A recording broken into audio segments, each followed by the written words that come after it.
Hello everyone, welcome back to Let's Talk Cars. Today we'll be talking about, is there really a market for three-wheeled vehicles? For one, Elio Motors was able to get over 65,000 reservations from all of us. Well, some of us. We all know what happened with that disaster. I should know. I too was very attracted to a three-wheeler and got even more excited when I got to see the prototype in person in the LA Auto Show. I'm going to provide a link for you guys on the top right and check out that video. So after that, a lot of other companies started to pop up wanting to build their three-wheelers. Arcimoto, Aptera, Electromechanica, Sondors, and Helix Motors, just to name a few. Now, I didn't say Sam because Sam has been producing their electric vehicle out there in Europe for many, many years. And on top of that, it's EU homologated.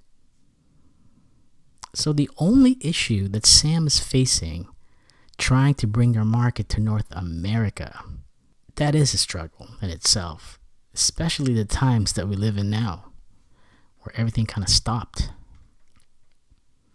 So let's go back a bit. If we're going to use Elio as a platform for consumer interest in three-wheeled vehicles, where they were able to attract 65,000 reservations ranging from $100 to $1,000, Elio Motors was looking like a winner. But we all know who won in the end, right? And it's definitely not us. Paul Elio made a lot of money from all the reservations and all the money that he made in the stock market. I was so excited when the stocks were just through the roof. In less than a month, Elio was down, stocks plummeting down to below $1. I really believe that this put such a bad taste in everyone that put down money on a reservation for their three-wheel car, which made it difficult for other companies to get off the ground. Sure, you have Electromechanica producing cars, Arcimoto selling their three-wheeler, Aptera restarting their production. But the question is, are they going to be successful? Well, I can think of one that was able to bring the three-wheeler to the market. You ready for this? The Polaris Slingshot. It's a very edgy design, no roof, but I think you can buy an add-on now. But they were able to get in that niche. Oh, like a weekend toy, Autocycle, and people started buying them because they look cool. It looks like a spaceship when you see it driving down the road. We also have to note the price for these three-wheelers. Let's start with the Slingshot. The Slingshot's MSRP starts from $26,499. That's the basic. Now let's look at Electromechanica Solo's MSRP.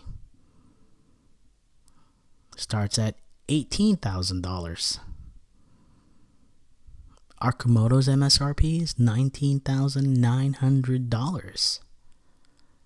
So clearly, these aren't cheap. If you compare that with Elio's MSRP of $7,450, wow, what a bargain. But I guess the saying is true. When something's too good to be true, it's not good. I would like to say though, the only one that comes close to that price is the Sam. Sam's MSRP is $9,995 if we can get these to North America and South America. Sam is working on getting their Start Engine crowdfunding started so that we as consumers can help make this happen. More news is coming on that in the future, so I do hope that you subscribe and click that bell icon so you know when our new videos are up. Another thing with Sam plans on building them here in the United States in California, sourcing most parts from local US companies. So we will see how Sam will unfold in the future. And I do hope that it will be a bright future for Sam. And not just for Sam, but all the other companies trying to bring these three-wheelers to market.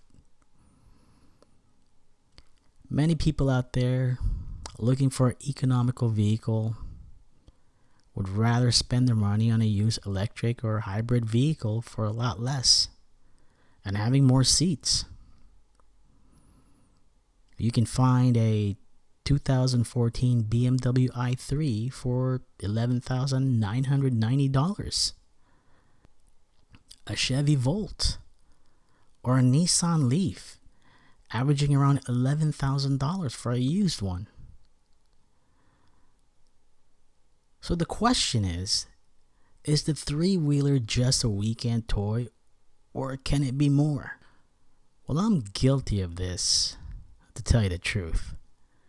Even though I have a Sam, I bought a used BMW i3 for $12,000 that has a REX, R-E-X, which stands for Range Extender. I get around 60 to 70 miles on a battery alone, and around 100 when I use the range extender. And you can turn on when you want to use the range extender, so if you depleted half of your battery, you can turn on the range extender motor, and it's just gonna keep on charging and keep that battery at that level. But the only thing is, when you travel far, you'll need to stop more often for fuel, which takes less than 2 minutes. Like seriously, 2 minutes. I like the uniqueness of the i3 and how cheap it is to fill up, since it only has a 2-gallon tank. It can take me over a little 100 miles. So does that mean a three-wheeler is not in the cards for me? Not even close. I like the styling of these three-wheelers, and I tip my hat to these companies trying to bring them to market. But what about you? Do you have a similar story to tell? For example, waiting for your Elio and decided to buy a Nissan Leaf because you just can't wait anymore?